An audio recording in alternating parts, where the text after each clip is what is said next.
Kali ini kita akan menceritakan kisah tentang seekor hewan yang konon kabarnya mampu menelan makanan selebar perjalanan kaki selama sebulan hanya dengan 1 kali suapan saja.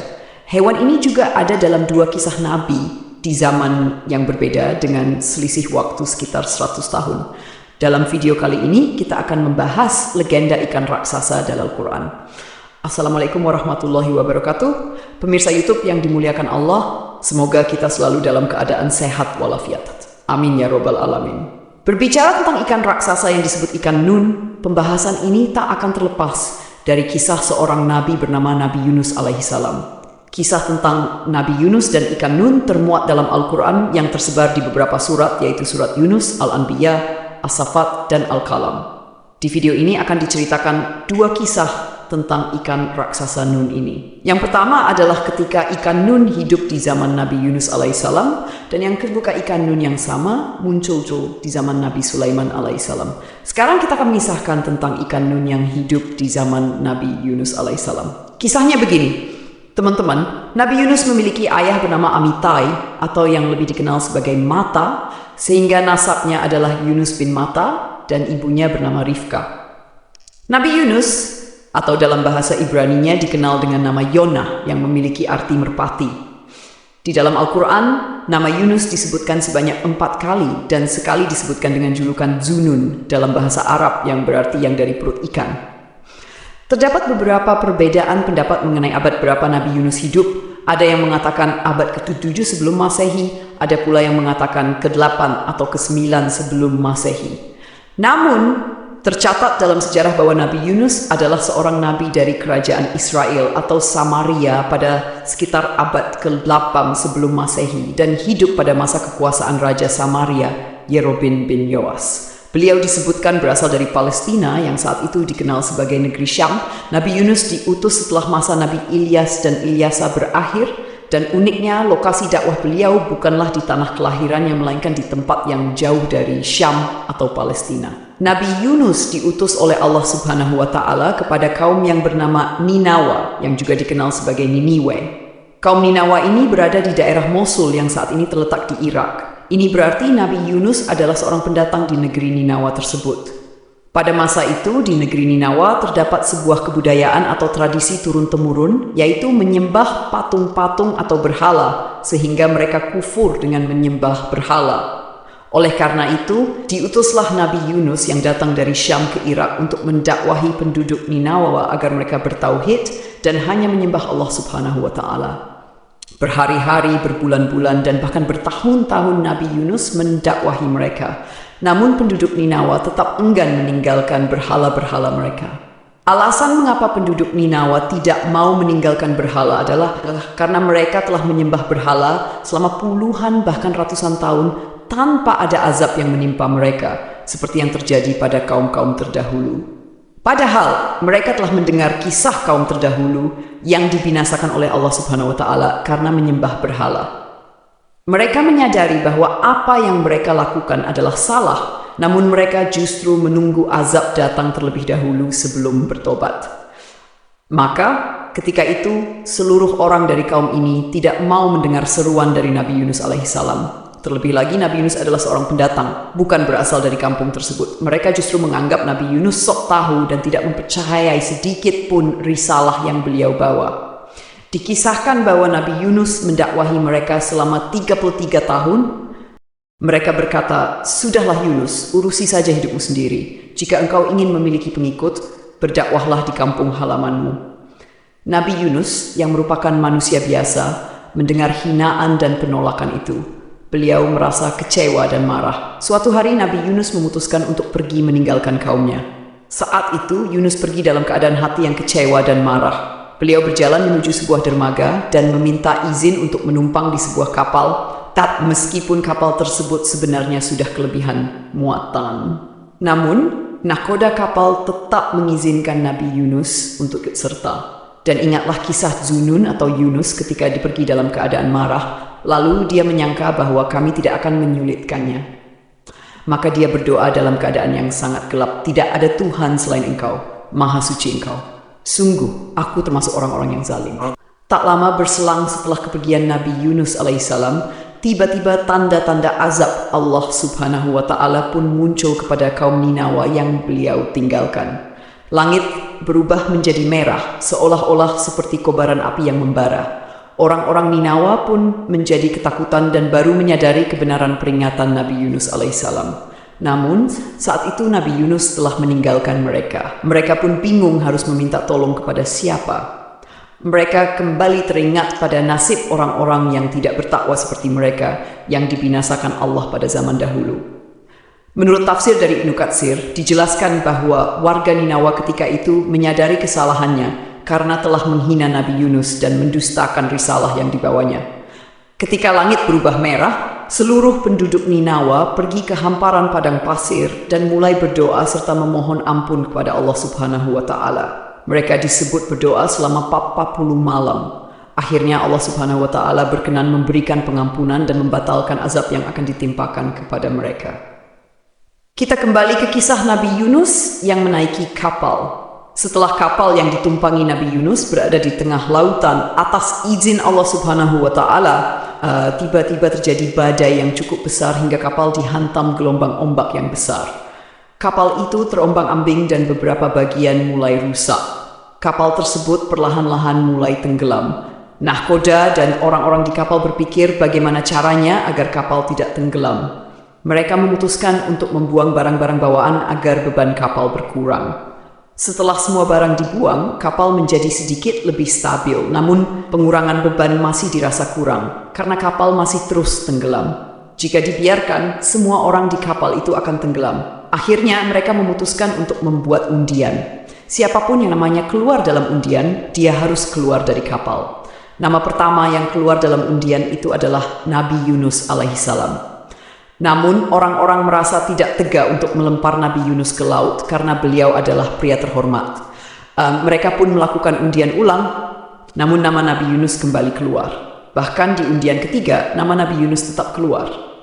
Melihat namanya muncul 3 kali berturut-turut, Nabi Yunus tanpa diminta langsung melompat keluar kapal dan menceburkan diri ke lautan lepas.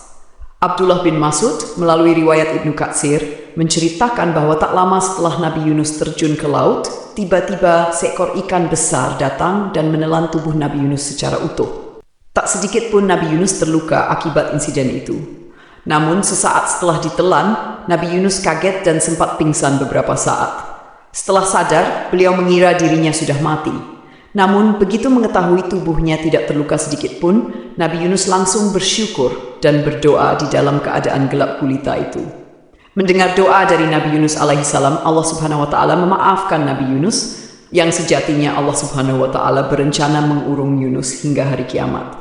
Namun karena doanya tersebut, akhirnya Allah Subhanahu wa Ta'ala mengeluarkan Nabi Yunus dari dalam perut ikan itu. Sungguh Yunus benar-benar termasuk salah seorang rasul. Ingatlah ketika dia lari ke kapal yang penuh muatan, kemudian dia ikut diundi, ternyata dia termasuk orang-orang yang kalah dalam undian. Maka dia ditelan oleh ikan besar dalam keadaan tercela. Maka sekiranya dia tidak termasuk orang yang banyak berzikir dan bertasbih kepada Allah, niscaya dia akan tetap tinggal di perut ikan itu sampai hari kebangkitan. Surat As-Saffat ayat 1. Pertanyaannya adalah, apakah jenis ikan besar yang menelan Nabi Yunus itu? Ada riwayat yang mengatakan ikan itu adalah ikan paus, tetapi di Al-Quran sebenarnya tidak dijelaskan secara rinci tentang jenis ikan tersebut. Al-Quran hanya menyebutkan ikan besar. Jadi ada 2 kemungkinan teman-teman. Pertama, benar kalau ikan itu adalah ikan paus. Sementara yang kedua, mungkin saja itu adalah jenis ikan lain yang memang khusus Allah Subhanahu wa Ta'ala ciptakan untuk menguji Nabi Yunus alaihissalam. Teman-temanku seiman, singkat cerita, ikan besar yang menelan Nabi Yunus itu pun menepi ke pinggir sebuah pantai. Nabi Yunus dimuntahkan oleh ikan ini dalam keadaan tetap hidup. Namun, kondisi Nabi Yunus ketika itu sangat memprihatinkan. Beliau jatuh sakit dan badannya sangat lemah karena selama di dalam perut ikan, beliau kekurangan makanan dan minuman. Ditambah lagi pulau tempat dia terdampar adalah pulau yang memiliki tanah tandus, sehingga cukup sulit untuk mencari makanan. Tetapi teman-teman, Allah Subhanahu wa Ta'ala lagi-lagi menolong utusannya ini. Atas izin Allah, Di sekitar pulau itu tumbuh sebuah pohon semacam pohon labu, dan Yunus memakan buah dari pohon tersebut sampai badannya kembali membaik seperti sedia kala. Kemudian kami melemparkan dia ke daratan yang tandus, sedang dia dalam keadaan sakit. Kemudian untuk dia kami tumbuhkan sebatang pohon dari jenis labu, dan kami utus dia kepada 100.000 orang atau lebih, sehingga mereka beriman. Karena itu kami anugerahkan kenikmatan hidup kepada mereka hingga waktu tertentu. Quran, Surat As-Saffat ayat 145. Kisah kedua yang berhubungan dengan ikan nun ini berasal dari kitab yang berjudul Durratun Nasihin, karya dari Syekh Utsman bin Al-Hasan bin Ahmad As-Syakir Al-Kawawi. Kisahnya begini, teman-teman. Nabi Sulaiman adalah seorang nabi sekaligus raja yang sangat sukses. Sebagai raja, Iman memiliki kekayaan yang luar biasa banyak. Diceritakan dalam berbagai literatur dan dalam Al-Quran, kekayaan Nabi Sulaiman alaihi salam sangat melimpah. Banyak ulama berpendapat Nabi Sulaiman adalah manusia paling kaya yang pernah Allah Subhanahu wa Ta'ala ciptakan. Walaupun diberi harta yang melimpah, Nabi Sulaiman tetap seorang hamba yang selalu taat dan beriman kepada Allah Subhanahu wa Ta'ala. Dengan harta yang begitu banyak, Sulaiman tidak pernah sombong atau pelit, dan beliau terkenal sebagai raja yang sangat senang bersedekah. Pada suatu hari, terlintas di benak Nabi Sulaiman untuk memberi makan semua makhluk hidup di muka bumi ini, termasuk hewan di darat, di laut, dan di udara. Kemudian Nabi Sulaiman meminta izin kepada Allah Subhanahu wa Ta'ala, "Ya Allah, perkenankan hamba menyediakan makanan untuk semua makhluk hidup setahun penuh."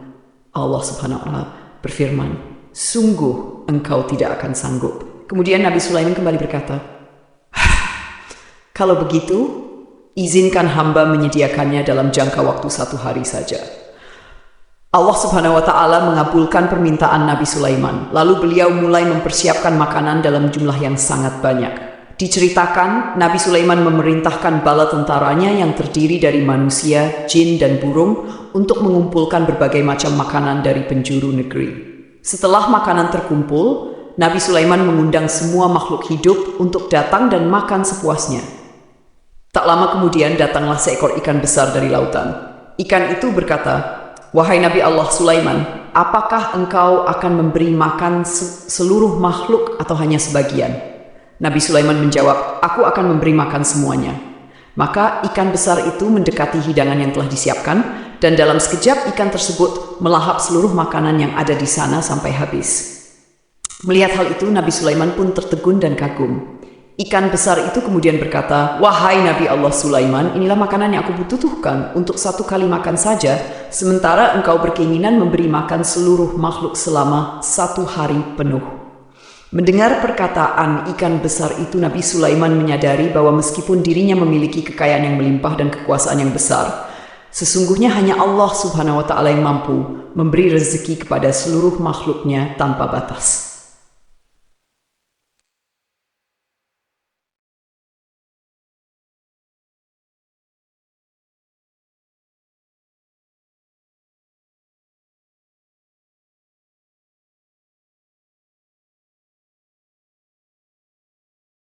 Sehari saja. Akhirnya ketika Nabi Sulaiman telah mengantongi izin dari Allah Subhanahu wa Ta'ala, Nabi Sulaiman langsung memerintahkan pasukannya, baik dari kalangan jin maupun manusia. Mereka ditugaskan untuk mendata semua makhluk yang ada di muka bumi. Setelah selesai mendata jumlah seluruh makhluk hidup yang akan diberi makan, mereka pun mulai memasak dan mengumpulkan berbagai macam makanan. Makanan yang telah masak, janji itu mereka letakkan di sebuah padang pasir yang sangat luas. Jadi teman-teman, demi memenuhi kebutuhan makan seluruh makhluk hidup ketika itu, mereka menyiapkan makanan selama 40 hari penuh dan mengumpulkan seluruh makanan itu di sebuah padang pasir. Hingga diceritakan panjang dari makanan itu adalah 1 bulan perjalanan kaki, dan lebarnya juga sama, yaitu 1 bulan berjalan kaki. Itu sungguh hidangan makanan yang luar biasa banyak. Selama mereka menyiapkan makanan ini selama 40 hari, Nabi Sulaiman telah memerintahkan angin untuk tidak berhembus di padang pasir itu karena ditakutkan makanan yang ada di situ jadi rusak dan hilang. Ketika hidangan makanan itu telah siap untuk disantap, lalu Allah Subhanahu wa Ta'ala bertanya kepada Nabi Sulaiman, "Makhluk manakah yang akan memulai memakan hidangan yang engkau sediakan ini?" Nabi Sulaiman menjawab, mereka yang mendarat di darat dan di laut. Kemudian dengan kekuasaannya Allah Subhanahu wa Ta'ala memerintahkan seekor ikan besar dari kedalaman laut untuk menyantap makanan itu. Ikan besar ini langsung keluar dari air dan memakan seluruh makanan yang ada di padang pasir itu hingga semuanya habis dengan hanya 1 kali suapan saja karena saking besarnya ukuran tubuh ikan raksasa ini. Alangkah terkejutnya Nabi Sulaiman ketika itu. Makanan yang telah disiapkan selama 40 hari bisa habis dengan 1 makhluk saja yang lainnya belum kebagian.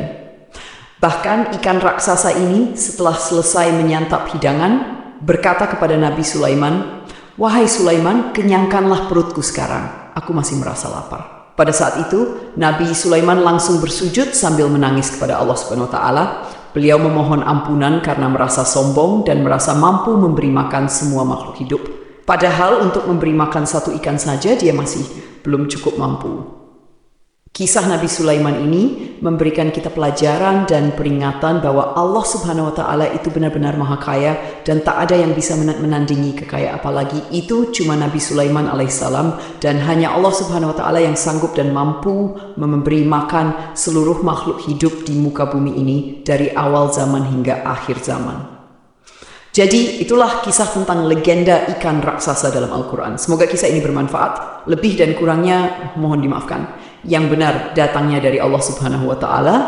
Hilaf atau keliru itu datangnya dari saya pribadi sebagai manusia biasa. Sampai ketemu di kisah-kisah seru yang penuh makna selanjutnya. Saya akhiri. Wassalamualaikum warahmatullahi wabarakatuh.